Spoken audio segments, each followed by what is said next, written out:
আসসালামু আলাইকুম ভিউয়ার্স, আজকে আমি রান্না করব ঢেঁড়স ও ধুন্দুল দিয়ে বেলে মাছের তরকারি।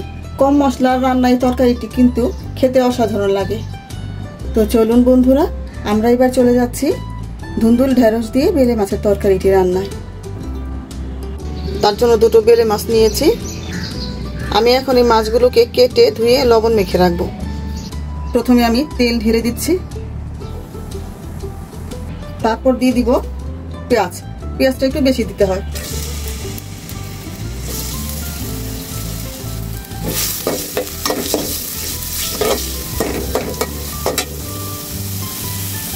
পেঁয়াজের সঙ্গে আমি আলুটাও দিয়ে দিব, কারণ ধুন্দুলের তরকারি রান্না করতে গেলে ওটা আগে গলে যায়, আলুটা গলে না।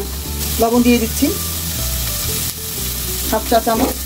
লবণটা দিয়ে কিন্তু আমরা আলু আর পেঁয়াজটাকে ভাজবো। দিয়ে দিলাম আধা চামচ আদা বাটা, আধা চামচ রসুন বাটা একসঙ্গে পেস্ট করা।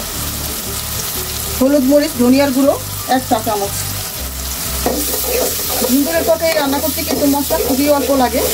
আবার বেলে মাছ আছে সাথে, বেলে মাছটা তো সাহেবি মাছ, সেও বেশি ঝাল মশলা সহ্য করতে পারে না। দিয়ে দেবো একটু পানি। এখন মশলাটাকে ভালো করে কষিয়ে নেব।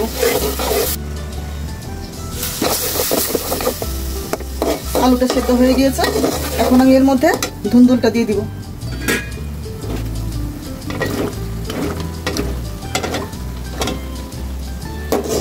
এই ধুন্দুলটাকেও কষাতে হবে ভালো করে।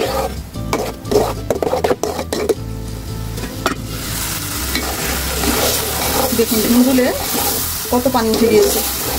এখন আমি দিয়ে দেবো এর মধ্যে ঢেঁড়স। আমার অভ্যাস রান্না করতে গেলে 5-6টা করে ঢেঁড়স উপর দিয়ে দেওয়া, আমি পছন্দ করি আর কি। একটু গরম পানি দিয়ে দিব, অল্প আধা কাপের মতো। দিয়ে দিলাম 5-6টি কাঁচামরিচ।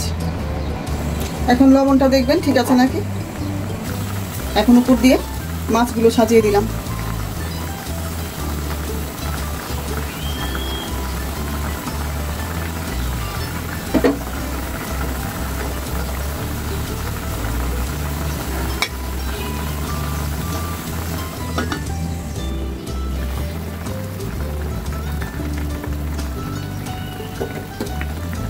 ঢেঁড়সটাও গলে গিয়েছে। এবার উপর দিয়ে কিছু ধনে পাতা দিয়ে দিলাম।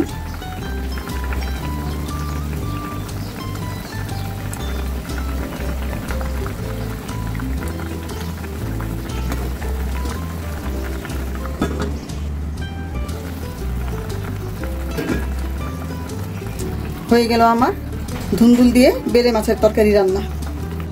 কম মশলা দিয়ে রান্না এই তরকারিটা কিন্তু খেতে অসাধারণ লাগে।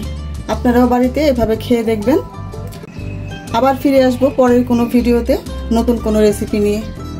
ততক্ষণ পর্যন্ত ভালো থাকেন, সুস্থ থাকেন। আল্লাহ হাফেজ।